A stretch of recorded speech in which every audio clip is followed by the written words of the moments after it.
Oh, with my belly? Hi. Hello. Which one? We are in the middle of recording a question and answer video tonight, which is Cinco de Mayo. Cinco de Mayo. Ole. So it's May 5th, 2017. Yep. And we are talking about our LuLaRoe journey so far. And I had a field trip today with my daughter, so excuse my t-shirt, but That's cool.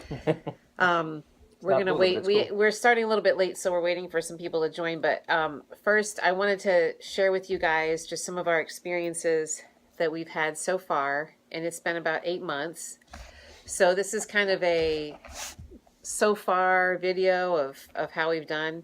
And you can jump in anytime. This is my husband Tom, and I'm the so I'm the LuLaRoe. Right. yes, As we and call it. still definitely building our team, and still, what are you doing over there? You have to look at this camera sometimes. Oh, I don't too. know. I don't know. Okay, all right. That was the main camera. Well, because we have a live on Facebook as well, but I just wanted to Okay, fine. We're recording in two different directions. for purposes of YouTube. Because I wanted to be able to post something. I posted something last month about my first 7 months, so I just wanted to let you know. Let's see. What are the changes? Well, started with the new Bless system and made the adjustment to that. And I would say my sales in March were probably a little bit lower than I'd hoped. And then April, I actually did better. I actually got myself kind of back on track. So a lot of people said April was kind of a down month for them, and I actually was proud of myself. I achieved my goal, and I got back into the in-home pop-ups, which was a huge aspect of it that I had not been a part of so much, was the in-home. So I really feel good about having done that. And one of the things that I think is very important is to always remember to get back to basics, do your in-home pop-ups. We're long past the point where we've paid off the initial inventory. So, Oh yeah. and I'm carrying around about $35,000 retail cost of inventory. So, which in any business is really healthy to have like a good amount of inventory, because that at any moment, like, you can sell that and that's revenue. So it's got value to it. So I don't know, at this point, I'm basically cash only basis, because I only order when I have sold enough to order. So every week I'm still placing about 2 orders usually. I order like Wednesday and Sunday just to keep it even. And I don't know, what else can we say? There's been some stress. I mean, it's been stressful in trying to fit everything in, because I'm running 2 businesses, so there has been some stress. There's always stress. Yeah, there's always going to be stress involved. The key to remember on this whole situation and the whole journey in any case is that you're in a business and you have to expect it to run like a business. That means you're going to have ups and downs, highs and lows. It's not a straight line business. It doesn't happen that way. You're dependent upon the customers and their whims and their problems and their situations, what they're going through in their life, what's happening at that time economically. For instance, April is typically tax season. The first part of the month wasn't too terribly great anyway. Most people were saving their money until they filed. And kind of the end of Lent. I think the Lenten season is kind of does affect people sometimes. Easter was coming. People were saving for all kinds of things. A lot of different things in different seasons. Christmas was good because Christmas is a shopping season. Yeah. So December was a great, fantastic month, obviously, for sales, shopping for other people. But then you come across the bills coming in January, and people have to start paying their bills for the credit cards. Things start to kind of back up a little bit. Yeah. It's that kind of a wave. It's a business. It's a clothing business. It's retail. That's going to have the same ups and downs as any retail business. People that expect this to go great guns from the beginning are deluding themselves.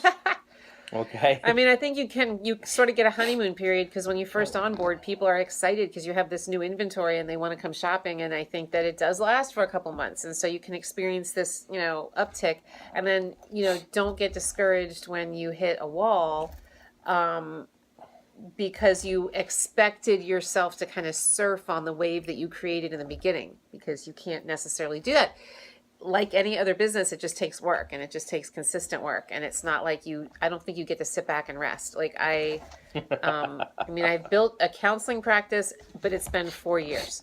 So 4 years into it, am I digging deep into marketing? No, I'm not spending money on marketing. I don't need to because I have word of mouth and I'm already established. So I'm sure that will happen. I've only been doing LuLaRoe 8 months. Am I ready to sit back? No, I'm still trying to figure out how to market, how to advertise, how to get out in the community. I've done a lot of vendor events. I enjoy vendor events. I think those are worthwhile. They have been. They have been. Yeah, I think they're a good way to get in the community. If you're having a hard time booking in-home pop-ups, I think the vendor events are a good alternative. I keep up with my album sales. We keep up with our live sales. Yep. I kind of have a little schedule that I've written out so that I can work it around my family. So you kind of have to. My Yeah. nose is stuffed up tonight, so I Mine sound too. weird. But I Mine don't know. too. It's It's like driving we had me this crazy. weather thing come through, and now it's like we're all just like we sound. Pollen is still terrible around here, even though it's raining. Pollen sucks. Anyway, So so basically, again, a business is a business. But for an interesting turn on that, the most average businesses, they tell you you're going to take about 2 years to break even. LuLaRoe tends to do it within 6 months for most people who are doing it on a consistent basis. That's really fantastic. There are other types of network businesses that can do that as well, but you always have to work them. And this is no different. If you think it's just a marketing program to help you get things out and treat it as such, that's what's going to happen to you.